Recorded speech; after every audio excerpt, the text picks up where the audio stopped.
Equity is a startup's most valuable currency, or at least one of them. And most founders don't realize how quietly and how quickly it can all slip away. Imagine you wake up one day and you realize you no longer own your company. Nobody stole it, you were not thrown over, or nothing serious or very dramatic happened to you. You just gave it away in bits and pieces consistently over a period of time, and you were not looking, or you were not watching closely what exactly you were giving away. This is the trap that most founders find themselves in, and by the time that they realize their mistake, it's often too late. They've often lost complete control of the company, of something that they built from the ground up, they've poured their blood, sweat and tears into. But you watch my videos, so you're not going to fall into that trap. Anyways, I'm here to tell you how exactly founders lose equity in their company. They lose the ownership, they lose the control of their own company, and how you can avoid making those mistakes too. Hey guys, welcome back. I'm Nneoma Grace, a corporate and tech lawyer passionate about helping founders and startups just like yourself to start, grow, and scale their startups. And you cannot grow if you don't understand equity, how to give it out, and how to protect what it is you already have, so that you are not unfairly, or your equity stake in that company is not unfairly diluted to the point where you've lost ownership and control of your own company. In the early days of any startup, things move pretty fast. Your team is small and you're rolling out things every other day. There's an agenda for the day and you're doing things really, really fast. And for the most part, it's largely informal, right? This is where mistakes happen, because the team is small and resources are also small, the founders wants to get more experienced people into their team, and they make equity decisions based on trust, based on relationships, based on familiarity. And while there's absolutely nothing wrong with doing these things for a start, you need to be very, very careful, because this seemingly harmless exchanges of, hey, come and work for me for, do this project and I'll give you this percent of equity. These seemingly harmful exchanges can slowly chip away at your ownership in that company, until eventually you realize that, wait a second, what I own is less than 5% or less than I intended to own. So what are some of those most common early stage pitfalls? The first and the most obvious is being overly generous with your equity distribution or sweat equity deals. Now, this is one that I've seen happen so many times, where a founder, usually is very early stage founder, and they're so excited and they want to get someone on their team, but they may not have the resources to pay that person what they're worth to be on their team to fulfill, that role or something. Now they will go ahead and they will offer you equity in the company. Now, this is an even more ridiculous thing that I've seen, where the company isn't even registered yet and they offer you equity. And now my first question is to these people that accept it: when you accept, do you know that you are just accepting thin air? Like, you're accepting vapor. There's nothing there. There's no company. But that's an aside. That's something I've seen in my practice, but that's an aside. Back to what we're talking about, guys. When you generously offer sweat equity, or you exchange equity for labor or for work or for strategy thinking, and you do it such that you have offered, by the time you know it, you've offered 20% of your company away, just like that. But the reality you face with giving out equity like this is you realize that sometimes the equity you give holds way more value than the work that those people are bringing into the company. Now, again, I'm not knocking anyone's skill or anyone's expertise to say that they're not bringing valuable contributions to your company. No, I'm just saying that when you are giving away equity, you need to give it away or structure it in such a way that it's not detrimental to you, and the equity you're giving away is commensurate with the value that you are receiving from those people. Another mistake that I've seen, still under being generous or overly generous with your equity distribution or sweat equity deals, is giving out this equity without a contract to back it up, or even in that contract without a vesting schedule. You just tell someone, hey, okay, you have 20% equity in my company if you do X, Y, and Z. But then there's no vesting schedule. So does that equity vest immediately?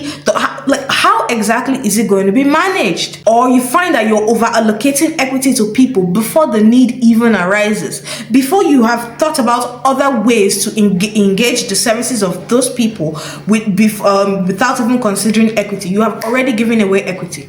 At the end of the day, by the time you've done all this and you're taking stock of what exactly you have in your company, you find that you have a lot of dead equity, aka equity held by people who have no meaningful contribution to your company, or worse, people who are no longer even in the company, working with the company, and yet they have this equity that they are dragging around with you or dragging around with them wherever they go. And before you can progress as a company, say you want to, maybe you want an IPO, or maybe you want investors to come into your company, or maybe you want to get a co-founder, or maybe there's some other strategic member of the team you want to add, or maybe you want to have an ESOP policy integrated into or implemented into your company. Now you find that, hey, you don't have equity to give because you have all this dead equity with people who are no longer making contributions to your company, or worse, they are no longer even still with the company. And now you have to go to them, speak with them, and have them transfer or relinquish their equity, the shares, and retransfer it back to you, and a whole elongated process. Why put yourself through that?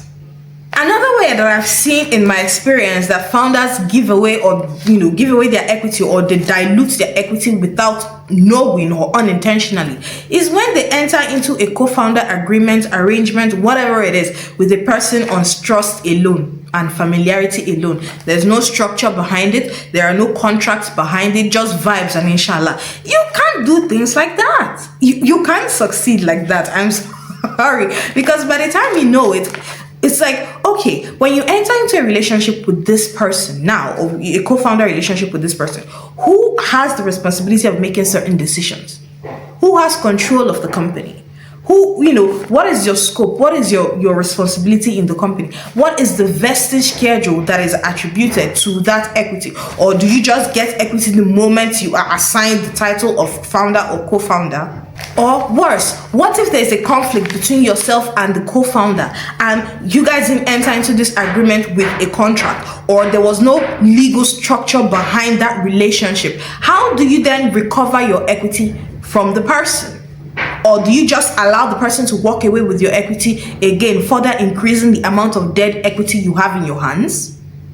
Another way that startups or founders lose their equity and ownership stake in a company is by over-allocating to early employees. Now, I understand, again, going back to what I said earlier, as a founder, you're low on cash or some other resources, and you're not able to employ people and pay them what they're worth to, fulfill their roles in your company.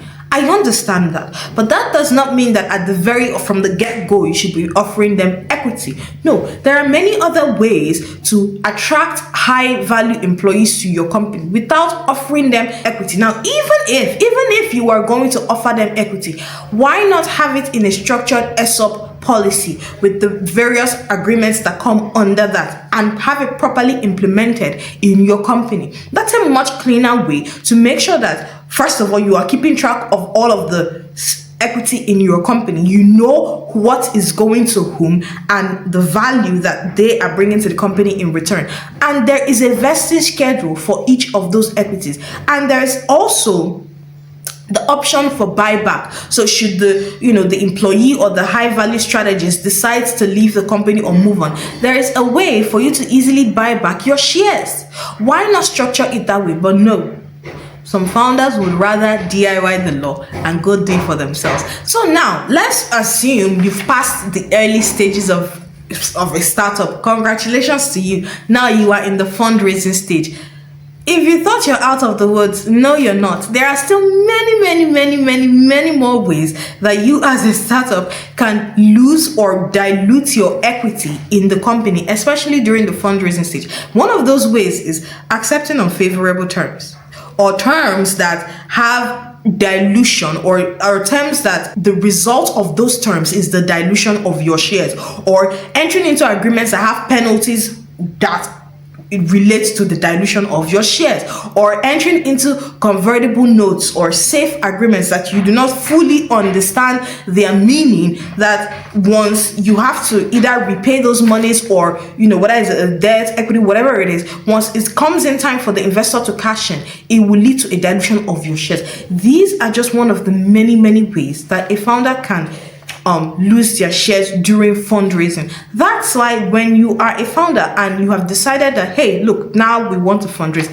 get yourself a knowledgeable lawyer, like me, obviously. But that aside, get yourself a knowledgeable lawyer that actually knows what they're doing and has experience with such documents, so that they can point out red flags that lead to the dilution of your shares and equity in that company. Another way that you can lose your stake in the company is when you're desperate. And investors, they're like sharks in the water, they can smell it.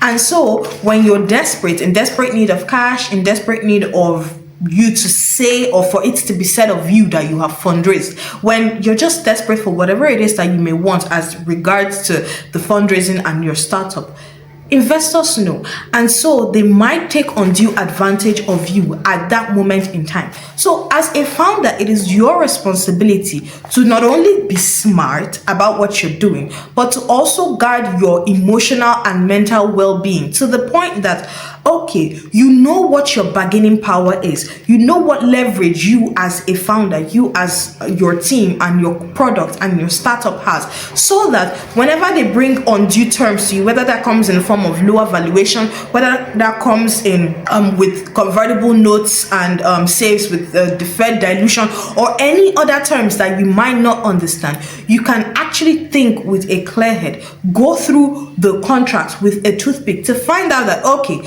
you actually understand every single term of this agreement and none of it is unduly detrimental to you.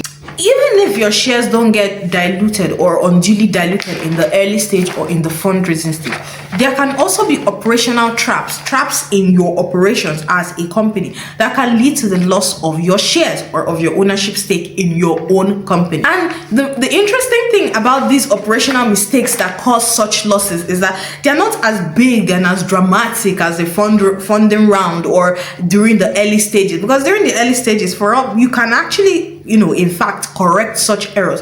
But if you've passed the early stage, you've passed the fundraising stage, and you have gotten to the point where, okay, you are recognized as a company now, and you're starting to do big things in the market, and you have these tiny operational gaps or holes in your company, they would easily chip away at your ownership. And again, death by 1,000 paper cuts, because now it's like, you might not notice the first one, you might not notice the second time, you might not notice the third time, but by the time it starts to happen recurringly, you start to pay attention, right? So what are those operational ways or operational gaps that can lead to such losses? The first one is not replenishing an ESOP pool if you take out of it, or if you've taken out of it to give to an investor, or something happens, but at the end of the day, the point is that pool needs to be replenished and you have not done it. One of the major operational gaps that triggers loss or equity loss or undue dilution of a founder's shares in the company is failing to replenish your ESOP pool.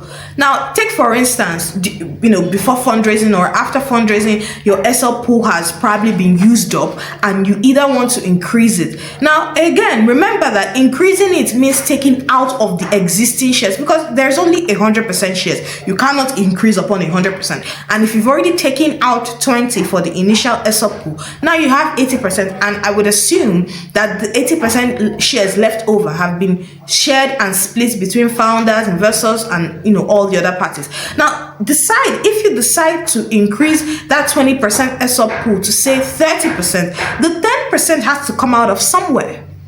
And most times, most founders don't pay attention to where exactly that extra is coming out from.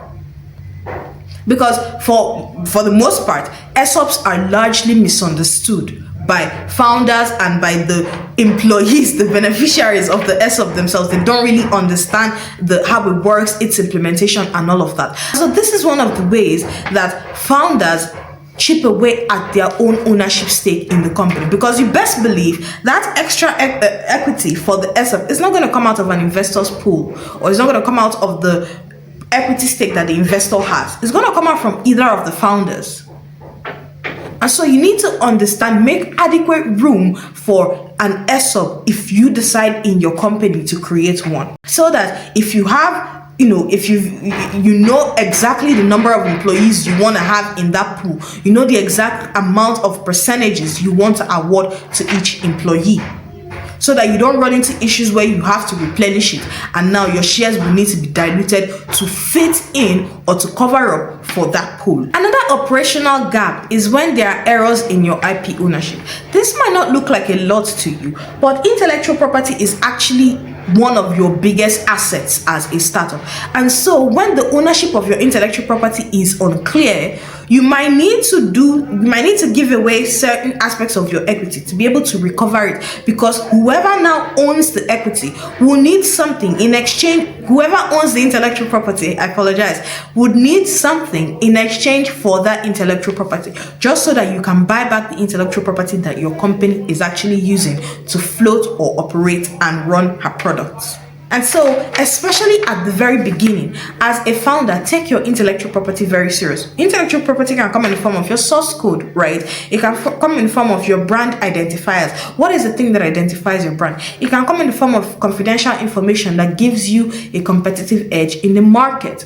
It can come in the form of an innovative hardware that you invented. Maybe you had 2 or 3 other engineers that worked on it, but make sure that ownership lies with you, the company, not you as a person, but you, the company, so that you don't have to dilute your own equity stake or shares in the company just to be able to buy back that intellectual property from the person that has it. Another operational gap is poor record keeping or cap table management. Now, a cap table is basically a list of who owns what in your company. So you have the co-founder and he owns X% of shares in the company. You have investor B, A, all of that, and they own this percent. Basically, a list of who owns what in your company and who can control what in your company.